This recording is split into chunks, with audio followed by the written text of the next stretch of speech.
announced that 16 bodies had been pulled from the Chicago River and Lake Michigan all within the last 6 months. And a lot of these cases started being attributed to the smiley face killer theory. But I don't really believe it. One reason is that the detectives that came up with the theory were referring to at least 45 cases that took place throughout the entire Midwest from the late 90s to the 2010s. But that doesn't explain how all of these cases happened within 6 months of each other, all within around the same area. And I only bring this up because a similar case just occurred in August 2025, when a man was pulled from the river on the northwest side. So out of the 4 cases I want to look at today, 3 of them all take place within 6 miles of each other on the north side. They trying to say it's a serial killer in Chicago, boy. God damn.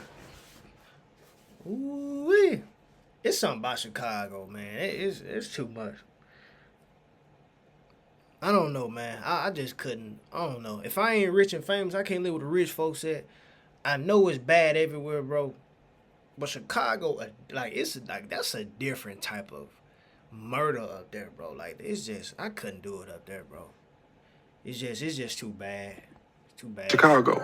On June 12, 2023, Noah Enos was at the Salt Shed, a music venue in the Noble Square neighborhood, and he was at the Night 2 performance of an Australian band called King Gizzard and the Lizard Wizard. Now, Noah was at the show with one of his co-workers. Throughout the night, Noah's girlfriend, Nicole, said that he was messaging her on Snapchat and he even sent a picture. But Nicole says the last time she talked to him, it was around 9 p.m. And about an hour later is when Nicole says his phone died, which would have been around 10, and the Chicago police say the show ended around the same time.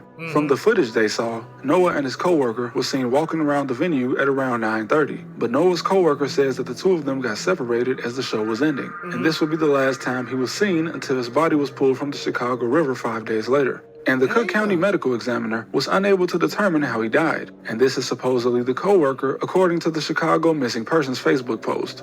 Joel Orduno was last seen at his home in the Logan Square neighborhood on February 17th at 1 a.m. And nearly a full month later, his body was found about 2.5 miles east of his house in the Chicago River. And the authorities also... in Chicago, bro. Got to be. Ain't no way.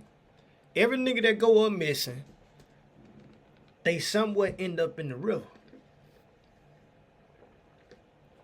Now, that sounds like some Ted Bundy shit going on. Like, all right, bro. Ooh, that's crazy.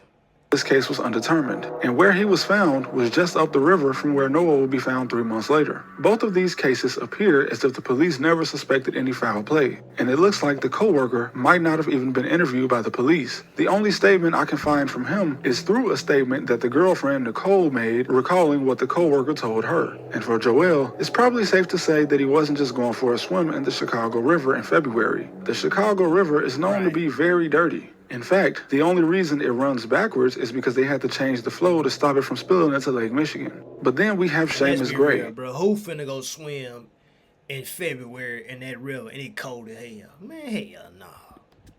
A Navy sailor that had been kicked out of a bar called Ibiza in Waukegan, Illinois, about 45 minutes north of where Noah and Joel were found. He was in the area because he was stationed at the Great Lakes Naval Base, which is about 5 miles from the bar. And the security camera here might have the wrong time. The police say that this was taken at 2 a.m. Gray had been kicked out of the bar, reportedly for being too intoxicated. You'll notice that 2 men approached Gray at the door, coming from 2 different directions. They appear to talk for about a minute before Gray walks away slightly, getting into some type of confrontation with the man off screen.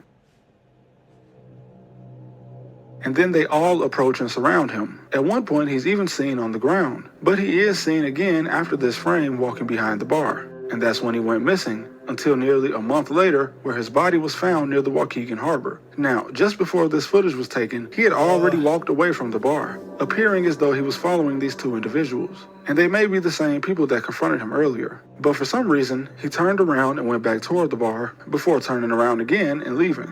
What was this confrontation even about? None of the bodies in these cases... Look like they had a little altercation right there, what they doing. Look like it was an altercation right there. What's wrong with these niggas, man? What was this confrontation even about?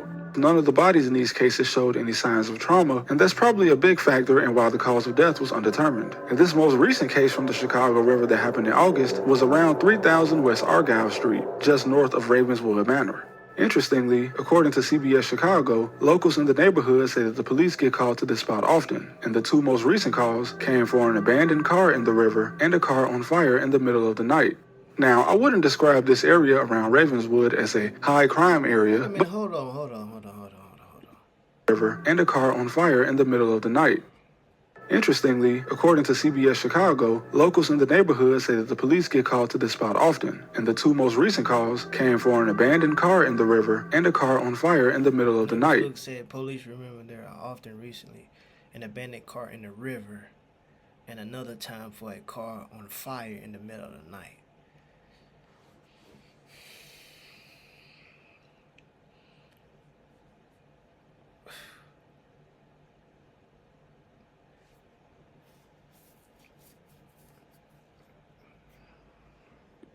Man, it's crazy. Now, I wouldn't describe this area around Ravenswood as a high crime area, speechless. but I wouldn't call it completely safe. Also, the police say another body was found at this exact same spot 4 years ago. And this is what I mean when I say I wouldn't call it safe. By now, we all know that the National Guard didn't get sent up to Chicago as of September 2025, but in my opinion, the north and near north sides of the city hold something that the National Guard probably wouldn't be able to stop anyway. Most people, when they think of crime in Chicago, only picture gang members from every side of the city, but that leaves out cases like Seamus, Noah, and Joel. It might just be the fact that I grew up out south, but a lot of the north side is kinda unfamiliar to me. Many neighborhoods up north give me a very eerie feeling. Not like when you Wrigley. think about Chicago, you think about the gang banger, O Block and all those guys. You know how it is, and 63rd and all the gang members. We brush off that it be other murders going on, like Brett said, up north where, that's crazy. That's full of bars, clubs, and good food. I'm talking about the rest of the hundreds, if not thousands of blocks between there and Evanston. One of the worst serial killers in history operated in this area, and he's probably the man who inspired the craze in the 2000s where kids thought a guy was dressing up like a clown to come and kidnap them, because John Wayne Gacy actually used to perform as a clown. Regardless, the video of Seamus Gray puts another side of Chicago on display, the group of guys that can make you disappear. Whatever happened to Seamus, it's hard to tell if the setup. That John Wayne Gacy, I remember looking up some couple stories about him. That nigga there was I think he was like raping kids, getting them, putting them under the house. And motherfucker kept walking through there and say, man, this motherfucker smell. You know what I'm saying? This smell ain't right. And that's how they had got, bro. But it was like way back in the day. Yeah, John Wayne Gacy, I think he was like a serial killer. Rape boys and everything. Plan for him, or if he was just a random guy they bullied on the street. This is why it's hard to pin more than one crime on just one person. Several dangerous groups have operated around Chicago just in the last 25 years. Pedro Flores, a former kingpin and one half of the Flores twins, was pulled over by fake cops and kidnapped on the southwest side. This is a man that was tied in directly with the Sinaloa cartel, and the people that kidnapped him knew exactly who he was. And before that, a group known as the Chicago Rippers were responsible for up to 17 murders in the 1980s, with most of their crime taking place on the north side. Organized crime does happen on a smaller scale.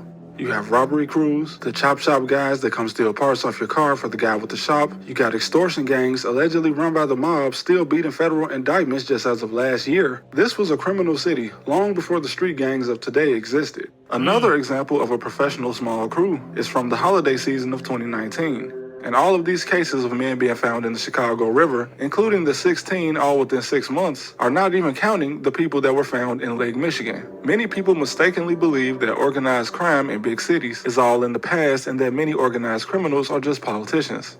Obviously, when you look on the news, you see the most brazen examples of crime because those are the people that get caught. It's what you don't see that makes the city truly dangerous.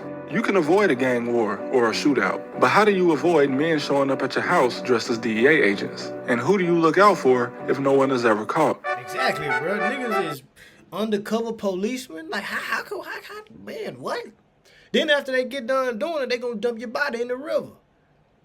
And let me just, and listen,